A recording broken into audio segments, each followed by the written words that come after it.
Welcome to the 8th presentation in the series where we're looking at the logic of Christianity. In the last presentation we focused on suffering. What explanations and interpretations does the logic of Christianity offer to us? Let's look back at it just for a moment or two. We have natural disasters. We have illnesses and diseases. So many of us abuse our bodies, which damages our health. Many suffer with resource deprivation, food, water, and materials, while we humans do terrible things to each other. Suffering is not one thing, it comes in many forms, sadly. But most of it is preventable. If we treated our own bodies with respect, if we shared the world's resources better, rather than having the obscenity of obesity in the West and starvation in many other countries, if we treated each other with due respect, if we treated this planet with respect, we're messing it up. And if we suppressed our economic greed, and if we shared out the advances, particularly medical advances, which means sharing our monies and putting our hands in our pockets in the West. You see, most suffering is caused by us human beings. And if we chose, it could be put right. God is the great creator. And in this creation he's made, it's got inbuilt laws. Better word is principles. They work both in the physical realm and the spiritual realm. God has built it a certain way. And the physical world is bound within these principles. If we work within them, things go fine. If we ignore them, we can face disasters. And it's exactly the same in the spiritual realm. There are principles that God has set up, but he's given us freedom. If we choose to work within these principles, things can move forward. If we choose to flout them, there may be problems. And that very deep thought, when God created us, he gave us freedom of choice. That's an act of love. A parent gives it to the child as the child grows up and increases the amount of freedom that the child can enjoy. But it involves taking risks, as every parent of teenagers knows. Things can go wrong. God in his love gave us that freedom, knowing that we can choose to go wrong.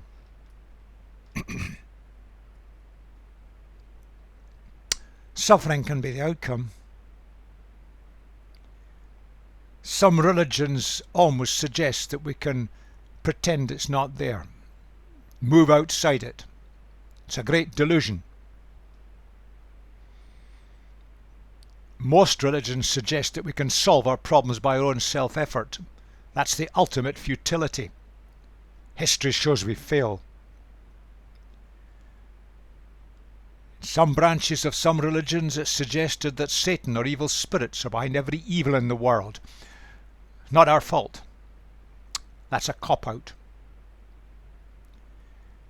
And I've heard this very often in Christian circles, that God sends us disasters to teach us a lesson.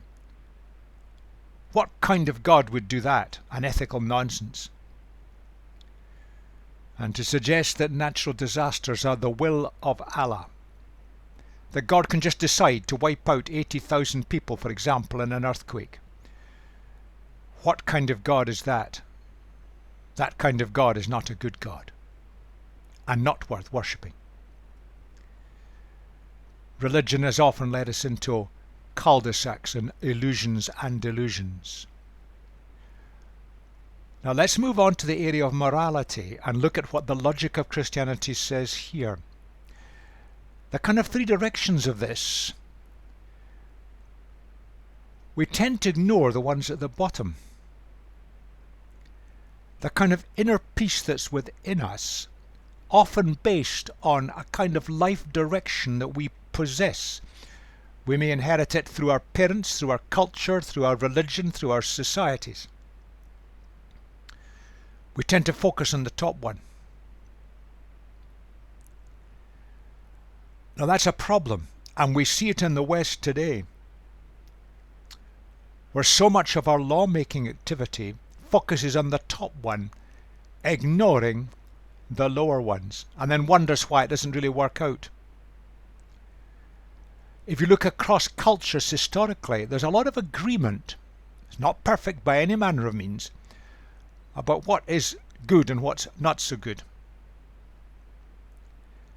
But we've got to move beyond that.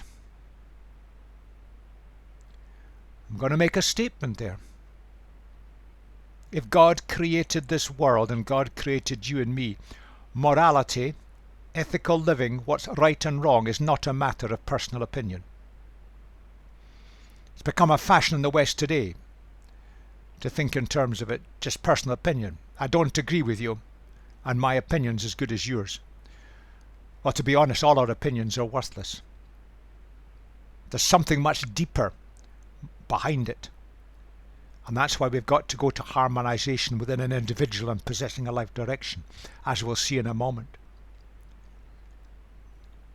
In the same way as God set up this universe based on physical principles, the laws that science has uncovered, there are also spiritual principles, some of which determine what's right, what's wrong.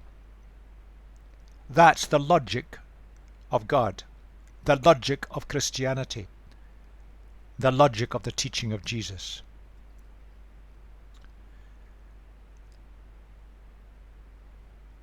Now, I pointed out that the one on the right is the one we focus on, and we ignore too often the other two.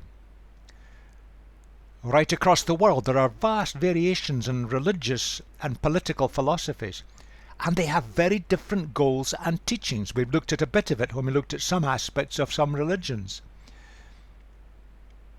Now this leads to us within ourselves with differing ways of looking at ourselves and looking at others. If you ponder it, it's worth thinking. You can see that's true.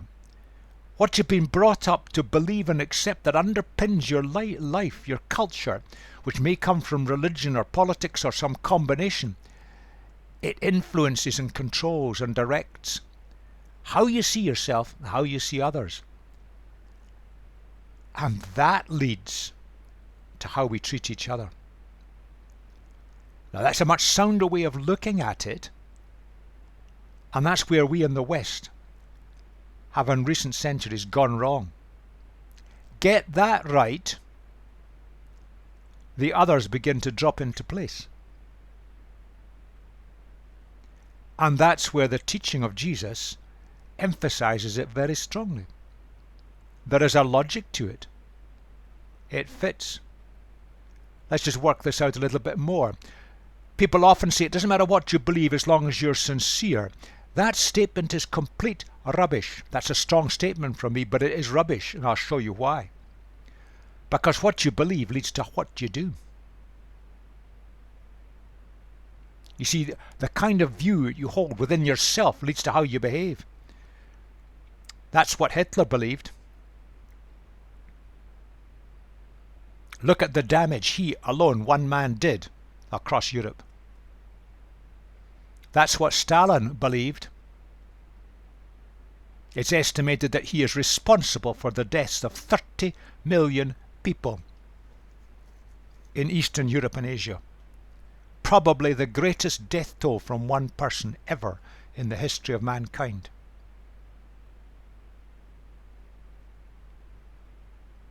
That's what Ayatollah Khomeini said. If you don't obey what I say, you'll all vanish. And in Iran today, documentation and surveys from the United Nations show that the number of people that are killed, executed by that state, is higher than any other country in the world. You see, beliefs affect behavior. That's what the Quran says. It emphasizes it various places. Retaliation is decreed for you in bloodshed. You can go all the way to kill somebody. In retaliation, you have a safeguard for your lives. And that's strong language. I've not ripped it out of context. I've based that on the actual text and on the interpretation on what the religious leaders are interpreting it. And it's said in more than one place. Now that works its way out as you see Sunnis and Shias retaliating against each other. One perceived wrong, you get brutalization and people get killed. You can see it in what they do to other religious groups. Sikhs and Christians particularly, Hindus also. But you can see it in what they do. Christians are the butt of that attack, retaliation. That's what Jesus said. Now stop for a minute. Love your enemies. Can you do it? I know I couldn't. Can you pray for those who are torturing you? Don't think I could. Not in my own strength. You see, Jesus set a standard. It's a way above an ethical standard. It's impossible. He did it. But if you choose to do it, and then just say to Jesus, help me, Jesus. I can't do it, but I want to. You will find you will. And that is the story, the history, the testimony of many wonderful followers of Jesus today in the world who are being tortured and persecuted brutally in many parts of the world today. Our media ignore it, but it's happening. And they're managing to love their enemies, pray for those who persecute them. Not because they're super good, but because they took a decision they wanted to. And Jesus is giving them the ability to do it. That's tough. You see, beliefs lead to behavior. And if you get your life direction right, ethics and morality kind of drop into place. That's the logic of Christianity, and it's very different from other religions, because this is what religion says. Very clear in Islam. You can see it in some of the religious systems that stem out of Christianity, sadly. But it shows up in Eastern religions. You win God's favour, a better reincarnation and eventually absorption into deity. Keep the rules. So they generate sets of rules to cover every eventuality.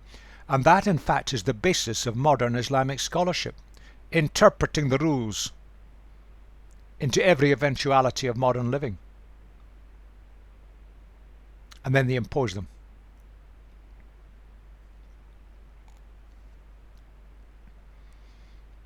Now just look at the religion. That picture is correct. Now look at what Jesus did.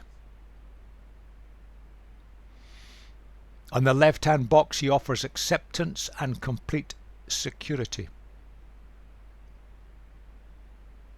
He gives us a positive model which has meaning. You choose to want to follow that model and ask him. He provides the resources for quality living. Now that's radically different from the way of religion. All religions. And look at the New Testament, you'll see it. The picture painted clearly. What Jesus said is God is on our side. He knows our weaknesses. He's not a heavenly policeman waiting to jump upon us if we make a mistake. He wants the best for us. Jesus did for us in his life, death and resurrection what we cannot do for ourselves. The meaning of that is worked out in multiple dimensions throughout the New Testament. He showed us a quality of living where his agenda was the best for others, always, no matter what they did to him. When he's being tortured to death publicly, he said, Father, forgive them. They don't know what they're doing. But you've got to want to go that way. It's not a cop-out. But Jesus is willing to provide what we lack to live that life of love. Now that's a very different story from the way of religion. That's the logic of Christianity. You see, the way of all religion, and sadly Christianity has from time to time and even today has ended up following this way, is rule keeping. Do this, do that, do the other, God will be pleased. So somehow we've got to have some sort of police system. Now you can see it in the religious police human beings in some Islamic states, who if you step out of line on anything will jump down on you and put you straight. Quite forcibly, dogmatically. But you can see it within all realms of religion, where the leaders are remonstrating, condemning, laying it down. And like sheep we so often follow. That's the way of Jesus. He offers us the security that God is on our side, that God wants us, that God cares. God is love. And from that position of security, we're accepted and then equipped, enabled to live quality lives. Now, we often fail, but that's the way of Jesus. We'll work it out a little bit more in a moment. But it's a choice. You and I have to choose. Most people choose to live by a rule book. Means you can put your brain into neutral and suspend your mental faculties. Just do what you're told. People say, my religion won't allow me to. I must. I have to go. I've got to wear these clothes, not wear these clothes. It goes on. We choose to live by rule books, your choice. But if you look at the rules, they're most often imposed by others. The religions often claim that they're divine rules. Look at their history. Look at their development. What a laughable claim. They're human inventions. In the way of Jesus, we choose. It's your decision. It's my decision. We accept God's offer to come into his kingdom. Now just think about that for a moment. That's not a cop-out. That's not a soft option.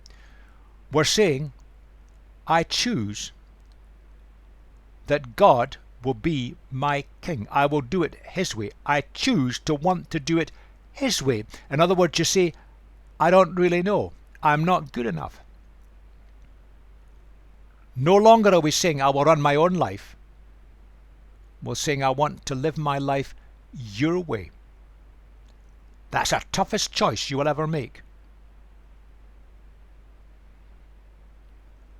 But in God's kingdom, and the picture is presented to us, we are adopted into God's family.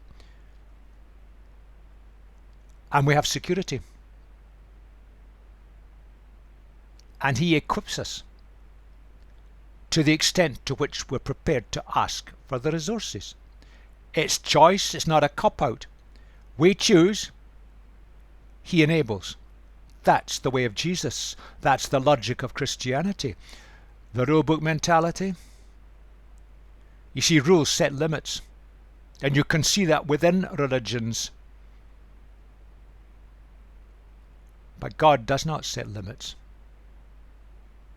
How can you limit God? How can you reduce God to a rule book? What kind of God are we worshipping? And Jesus hammered the rule book mentality, which was very strong in his day. The religious leaders then were following this approach dogmatically and causing major problems. They were imposing their rule book on the ordinary people, who in many cases were scared to challenge it. Jesus challenged it. He rejected that rule book mentality totally and completely. Now this is hard for us to take, but it's central to the teaching of Christianity. You see, when we choose to make God our king, that's our choice, that's your choice. He accepts us as we are, because of all that Jesus did for us in his life, death and resurrection. We come into his kingdom, he chooses us and accepts us. We start to reflect the nature of our Heavenly Father in the same way as children reflect something of the nature and personality of their parents. So we start to reflect something of the nature of God. And that nature is love. God accepts us. He's on our side. But it's not a cop-out. We don't just come in there as a soft option and then do what we want. No. If we've chosen to go that way, you're saying, I want God to be my king. I want to do it the way of Jesus. I don't know how. I'm not capable, but I want it. He provides the resources. And the whole way of thinking moves beyond rule keeping. You see, that's the kind of principle that's inside you and that influences your whole way of thought, but it goes back to choice. God does not impose it. He offers it. We've got to choose to opt in. And a life of love, that's not sentimental. It means that your agenda and my agenda is focused on caring for others. And we've got no expectation of return or reward. That's not part of the agenda. We don't need a reward from them or anyone else. We have complete security in God's kingdom.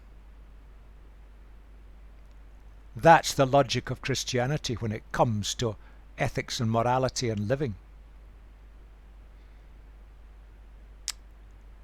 Over the years I've come to realize that religion is essentially selfish. Religious people might be very upset at this, but come with me. There's a logic to what I'm saying. You see, that's what religion is trying to do.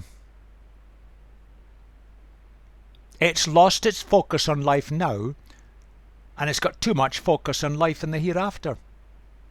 It can call it different things. In the Middle Ages, the church used to manipulate people in a dreadful way and paint the most awful pictures of what hell would be like if they didn't go down the line of the church and give their money and resources. But you can see the parallel today in Islam. It's called paradise. Pictured vividly all over the place in the Quran. But the picture of hell in the Quran, it's in almost every single chapter. And it's in vivid graphic detail. People are scared stiff.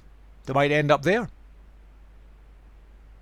If you go to the Eastern religions, the picture is being absorbed into deity because they don't separate God from the creation or from us in the way that we do in Middle Eastern religions. And remember, Christianity is Middle Eastern. You see, it's essentially selfish. It's my future, where I'm going, what I'm going to enjoy. Then it leads to rule keeping to win your place there. You've got to do certain things in certain ways at certain times to please some deity. And if you look at the religious writings of religions, you'll find that's laid down. And again, in the modern world, it's probably most clear within Islam, because Sharia law has enshrined it. They claim it's the law of God. No, it's not. It's a human development. A logical one. But you see, it's always negative. It's always restrictive. What kind of God would impose rules on us that are so restrictive? They restrict the activities we do in life, the clothes we wear, the foods we eat, the drinks we drink, where we go. It's all restrictive. Is a God who imposes that kind of restriction on us a killjoy? Is that kind of God worth worshipping at all? You see, there's a logic. Religion is essentially selfish. And if you just step outside your religious umbrella, that's tough to do. We've been brought up with it. It's become an integral part of us. But if you step outside it and look at some of these rules, they're laughable.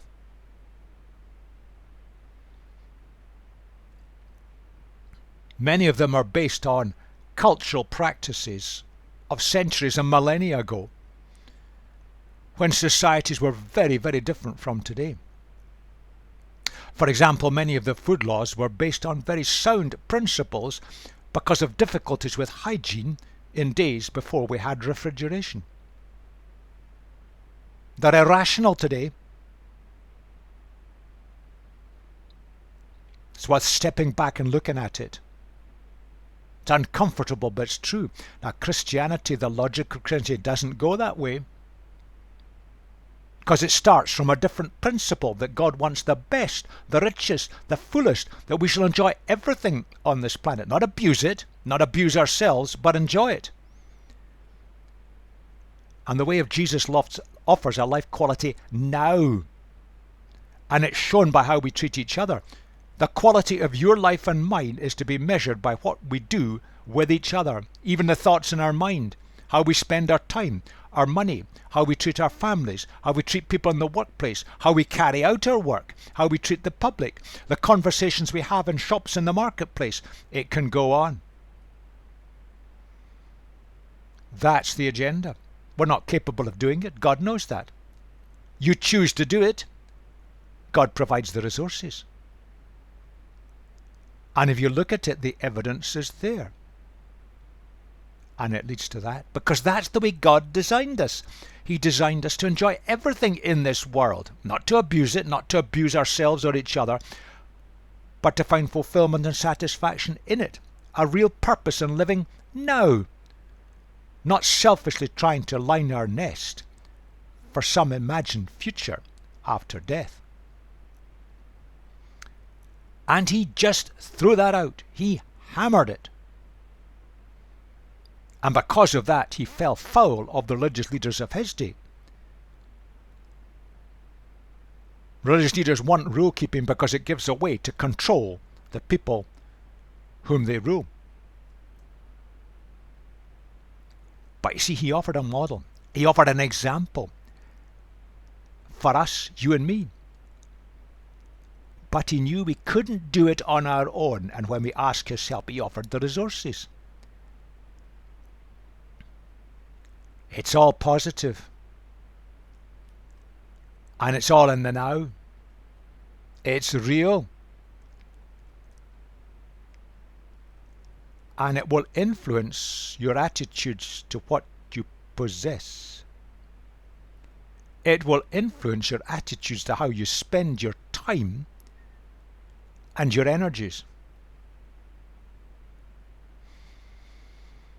You see, when we're going the way of Jesus, we'll spend our time, energy, and give our possessions and use them for the benefit of others.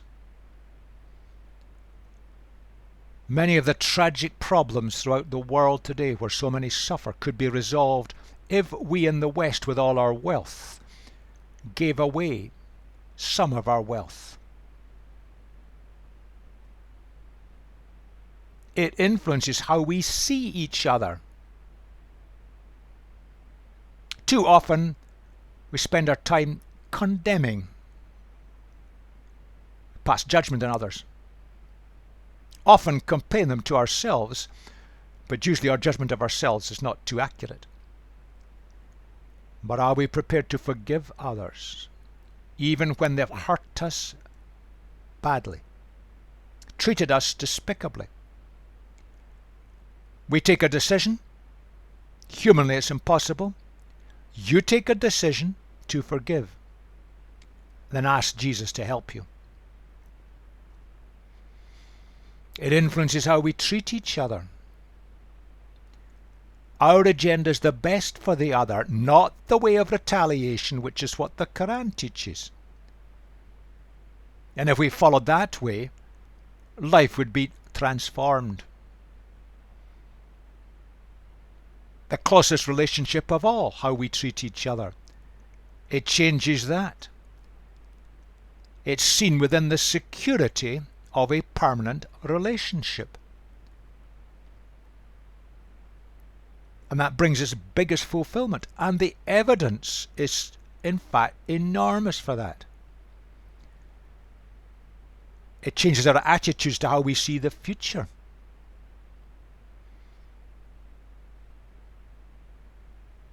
We're no longer trying to line our pockets and win credit to get into some heaven or paradise or reincarnation. We're living for the now, for the benefit of others. And we leave the future in God's hands. He's got the best. You see, this is a counterculture. It runs completely counter to the ways societies throughout the world think. It runs counter to the way Western society has tragically moved. It runs counter to Islamic society. It runs counter to communist society. It runs counter to the pagan animist societies. Jesus just blew apart the conventional thought of his day. They had reduced the Old Testament to a set of rules. He said they were never given for that. They're pointers to a better way. You can't impress God by trying to keep rules. Just think about it for a moment. It's laughable to try. But from a position of security, you take a decision you want to live like Jesus. You decide, he enables. And it's positive, not restrictive. What a beautiful picture. And it comes back to this. God knows we can't do it on our own. Jesus showed that God is in our side, understanding that. And he offers us the inner resources. That faces reality. But it still comes back. We've got to be willing. It's not a cop-out, but it is a counterculture.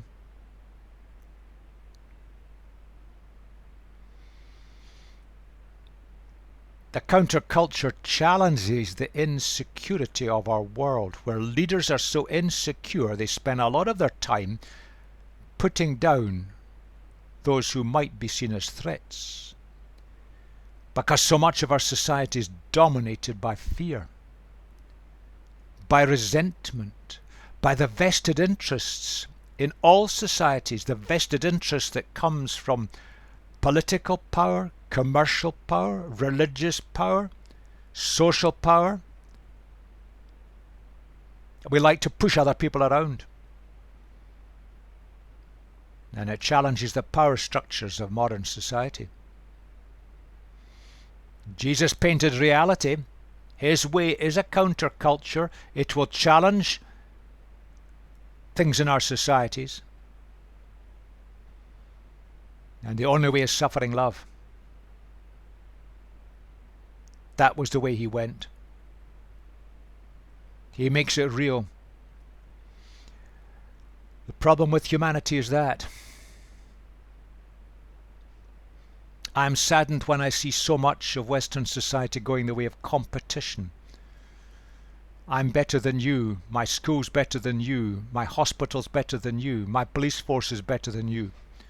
I spend all our time getting specious and spurious data to show that we're better than someone else. And that's where it's led. That's the biggest problem. We think we know better. We can run our own lives. We don't need God. You don't even get to the starting line of getting God's help. And that's what it's leading to. The best for ourselves and our families. That's the driving force of Western culture today. And if we have to do it at the expense of other people, well, so be it. Jesus drove straight through that. The great philosopher of a past generation, C.S. Lewis, said that. Ponder it, it's true. We think we know better, and it ends up with competition, putting others down, gaining at the expense of others. He describes it as a spiritual cancer.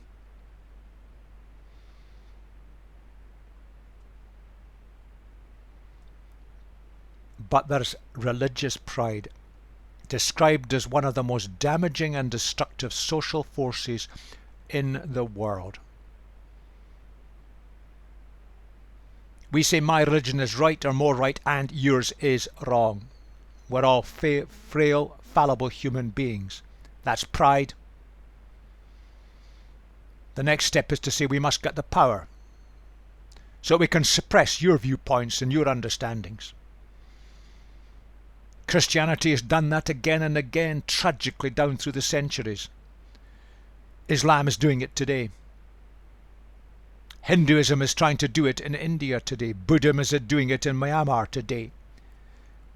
It's the way of religion. Mine's right, you must conform to its ways. That's sheer arrogance. And that's what happens in Islamic states, that anyone who's not a Muslim there has to conform on pain of imprisonment. And it leads to that, which is taught in the Quran, but it's implicit in all religion. God's on my side, you've got it wrong. Religious pride.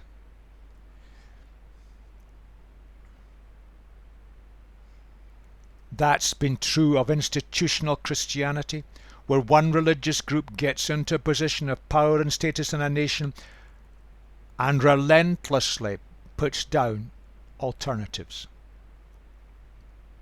But you can see it in evangelicalism in the world today. We alone are saved, using their language. All the rest have missed the boat.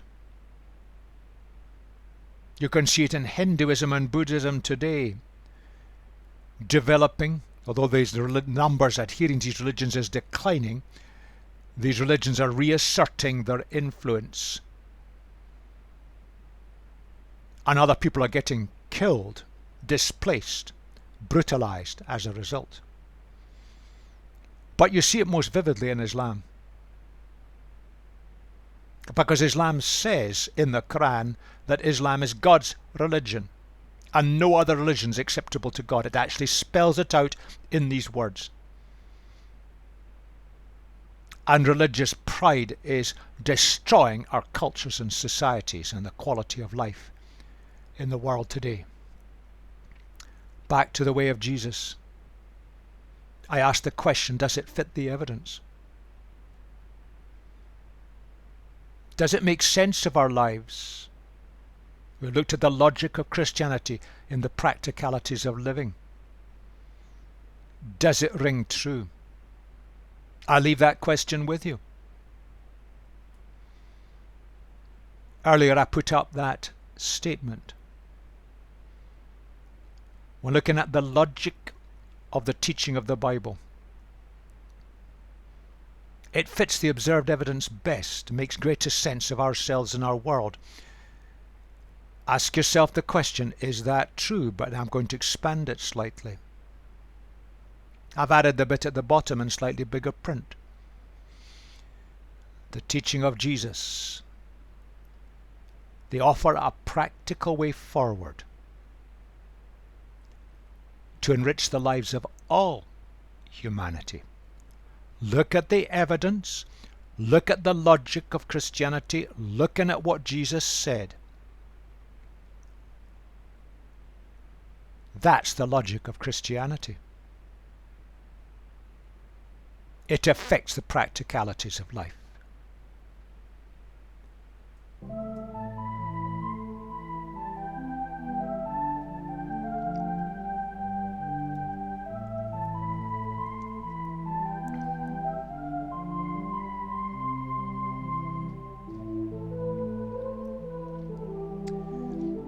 In the final part, I'm going to try, perhaps an impossible task, to draw it together.